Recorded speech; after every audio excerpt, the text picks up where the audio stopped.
Hi guys, it's Ben here. Welcome back to another Scared Equine video blog. In today's video blog, I'm going to be sharing with you the 3 most powerful and effective ways that you can strengthen your connection to your authentic self.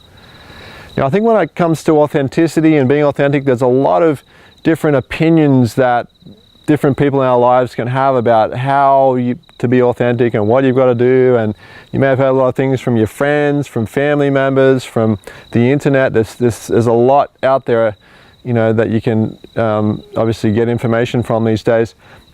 But what I've found in my work, in my workshops, which focus exclusively on helping people reclaim their authenticity and reawaken their authentic self, I found that there are 3 very significant, very important things that if people aren't doing them, you can guarantee that they are going to struggle with their connection to their authentic self. These 3 things I found are really the 3 key elements. And the first one is that you have to do something every day that connects you to your authentic self. Something that fills your cup, that fills your heart, that makes you inspired, that you love doing. You have to do something every day that fills your cup. This is the number one thing. If you do not do something every day that fills your cup, you'll find that you'll constantly be filling your day and doing things that are not important and not fulfilling. So it's got to be a priority. It's got to be number 1 on the list. And this is where you've got to schedule in your day-to-day routine, non-negotiable time that says, well, this is what I'm going to be doing. Whether it could be for you, it could be meditating, it's just time alone and space, it could be reading books, it could be creative pursuits, it could be partly your career or your job or something that you're doing for yourself.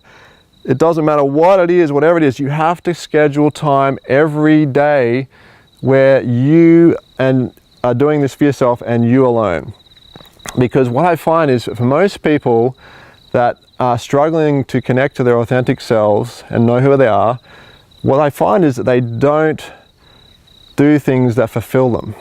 They tend to do things that just whatever comes up on the day or whatever else that anyone else's agenda is tends to be the things that they do. And they get to the end of the day and wonder why they're feeling empty, they're feeling bitter, resentful, unhappy with life and depressed. You know, a lot of these mental emotional symptoms that we experience are byproducts of a lack of fulfillment in our life by not taking time to fill up our cup and put our authentic self first. And here's what I find is if we don't put ourselves first, so this is point number 2, is that we have to put ourselves first. And what I find is if people do not put themselves first, then they tend to put themselves lower down the list or last. And for a lot of people, it's last. So they end up doing so much in their day, but so much of it is, I'm doing this for my boss, I'm doing this for my husband, I'm doing this for my wife, I'm doing this for my kids, I'm doing this for, you know, the tax man or whoever it is. You're doing everything for everybody else, but you're not taking the time to do something that is purely fulfilling you and connecting you to your authenticity and your love. And what I find is if we don't fill our cup, we don't have anything to give anymore. We get sucked dry. And again, this comes back to all those symptoms we experience, is anxiety, depression, you know, even suicidal urges. It can be a lot related to a lack of fulfillment. People not doing things in their lives, pursuing things, taking time to do things that fill their cup. And again, obviously not putting themselves first. The last point is that you need to make sure that you stop caring about what other people think so much. And this comes back to, you know, people pleasing is very closely tied to this. We often feel that what other people think of us is more important than what we think of ourselves. And again, this is always going to be a major source of suffering and a major disconnect to our authentic self, when we always feel that what other people think of us is more important than what we think of ourselves. And as long as we think that other people's opinions are more important than our own of ourselves, we will always feel depressed, we'll always feel down. It'll be an emotional roller coaster because, you know, one minute someone might be praising you, and the next minute they might be cutting you down. And that, to me, that's bipolar, that's, you know, schizophrenia. So trying to base how you're doing and validate who you are on someone else's opinion is a very dangerous and a very unhealthy thing to do. I know it's so common, it's so easy to do, but we have to be very conscious, and we have to take time to look at the beliefs and the reasons why and our motivations why we validate someone else's opinion, and why we see that opinion as more important than our own opinion of ourselves. And again, these things are all interrelated. So oftentimes when we put ourselves first, we start feeling more fulfilled, and then we start putting ourselves first more, and then we start feeling like we have a better opinion about ourselves because we're feeling fulfilled and we're filling ourselves up, and that has a follow-on effect. So these things are strongly connected and correlated with each other. So we have to make sure that we try and stop worrying so much about what other people think. And anytime you get affected by someone else's opinion and belief, and it really deeply affects you, you've got to look at you know, your belief systems, your behavior, and what is leading to you getting so affected by that behavior. You'll find there will always be belief systems or certain emotions or past experiences that you're haven't reconciled yet that are causing you to fall back into this pattern of continually, you know, letting other people influence and affect you and who you are and your perception of yourself.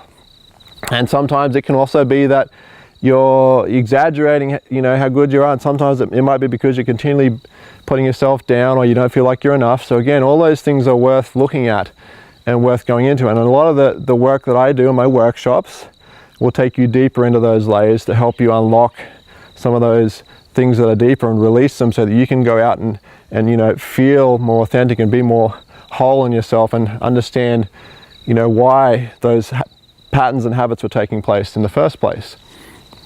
So just to recap on those things, first thing is you've got to do something every day that fills your cup and no one else's. The second thing is you've got to make sure that you put yourself first, number one on the list, okay? And the third thing is you've got to stop caring so much about what other people think of you. And you know, anything you can do to help you, you know, not worry so much about what other people say. People will say what they say. People have different opinions, and that's their opinion. It's got nothing to do with you. You know, people can say something's really good or something's really bad, and it may not be even strongly related to the truth at all. What's more important is how you feel about yourself, and that you ask your own opinion on how you feel about what you're doing. If that makes you feel good, then go on that. You know, don't go on other people's opinion, because people have their own motives, their own agendas on how to make you feel. So I hope those three things give you some good insights and some valuable, you know, bits and pieces to work with. I know that if you put them into practice, they will shift your life dramatically, and they are really the key, in my opinion, to living an authentic life that is where your connection to your authentic self is getting stronger and stronger by the day. So I hope that helps you. And again, I want you to share your own stories of authenticity, some of the things that you do. I'd love to hear about that. And please like and share this video with people that might benefit from it and the content that I have in here. So I love sharing it, and I love to hear about people that have had shifts and changes because they've been able to apply these simple but powerful things in their life. So thank you, and I will see you in the next video.